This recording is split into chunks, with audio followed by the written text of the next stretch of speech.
I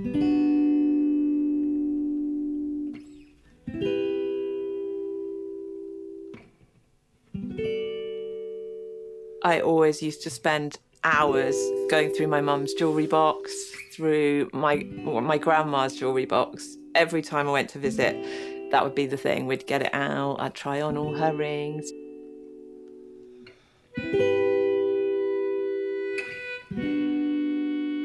I've just always loved jewellery. I've always been fascinated by it and all the stories behind, and maybe, heirlooms being passed down. It really started when I went travelling to New Zealand with my partner.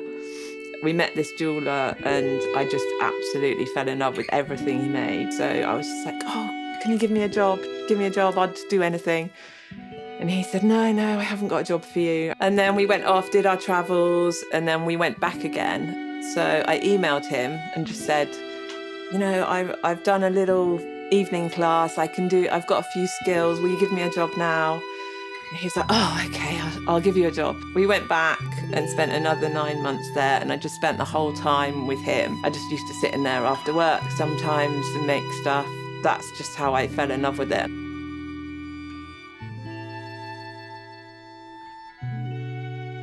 So I didn't really look back after that.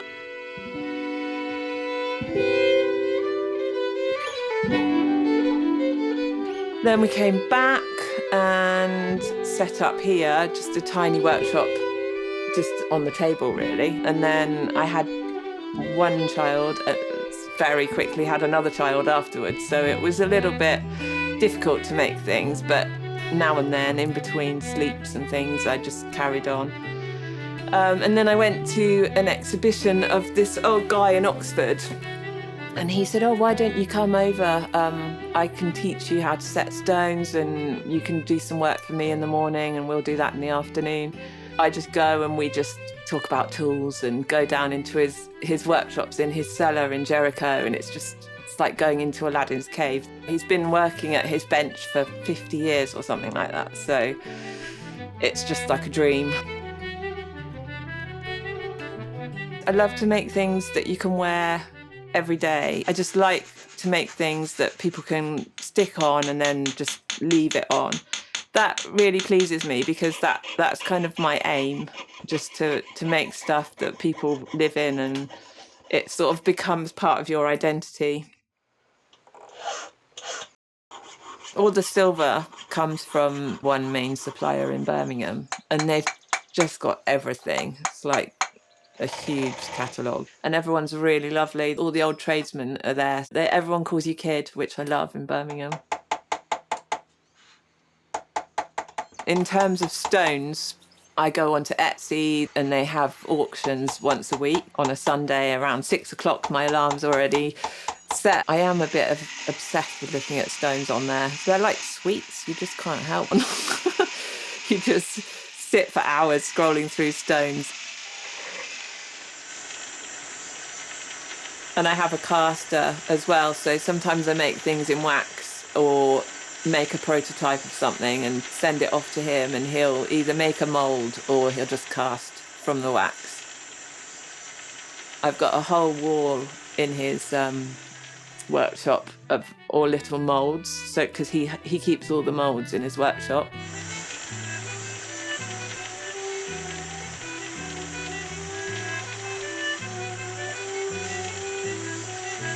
It's really important for me to be in nature and just going for a walk every day. Driving down the hill into my village, I never really get bored of the view, looking at the landscape and how it changes. And I've got so many birds that visit my garden, which is a huge obsession of mine.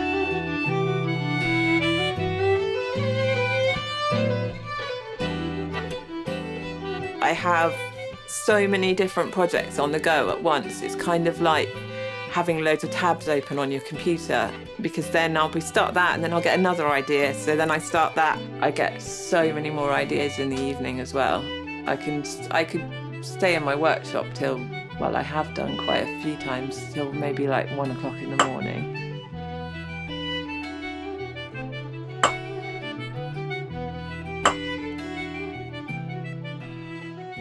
And we've got a really good Arts Week group that have been exhibiting together for years now. I can't even remember how many years. And we all, drop in on each other and keep in touch about what's going on. It's nice because everyone's got the same kind of lifestyle, so you can just nip round, have a cup of tea, and you feel a bit inspired sometimes if you've left your bench and then go back to it.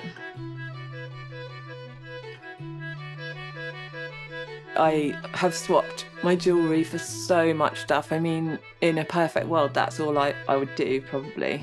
It's just swap. Over lockdown especially, we swapped. I got my car fixed, food, all sorts of things, everything. And also other artists, if you like their work, half the art and things around the walls are swapped for jewellery, which is perfect for me, really.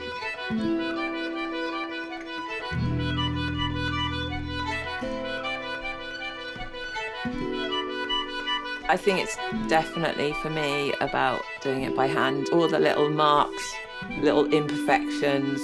I mean, there's loads of new things now and loads of services. And I think you could just design a ring, send it off, and then they would 3D print it for you, which I find quite scary. It's really nice to have a really loyal customer base. They might just buy one nice piece a year, but I still get so many people coming back. A lot of people come and they have a chat and they've got something that they want reworked that did belong to someone in the family. I do think about the fact that some of these things that I'm making will last into the future and get passed down to people, and just think, wow, this potentially could be around for a really long time.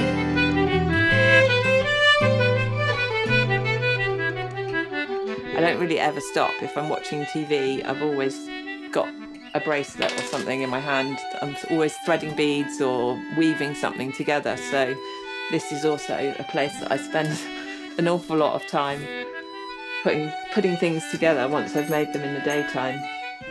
I don't think you ever really switch off when you've got a job like this. I wouldn't want to be doing anything else. I do feel like I have a good life because I've got a really lovely community around here. People stop in just randomly. My door's always open and people know I'm going to be in the workshop or in the house, and it's nice to be able to down your tools and have a cup of tea with someone and then get back to it. I don't know if I could sit in an office all day. I don't think that would be me, for sure.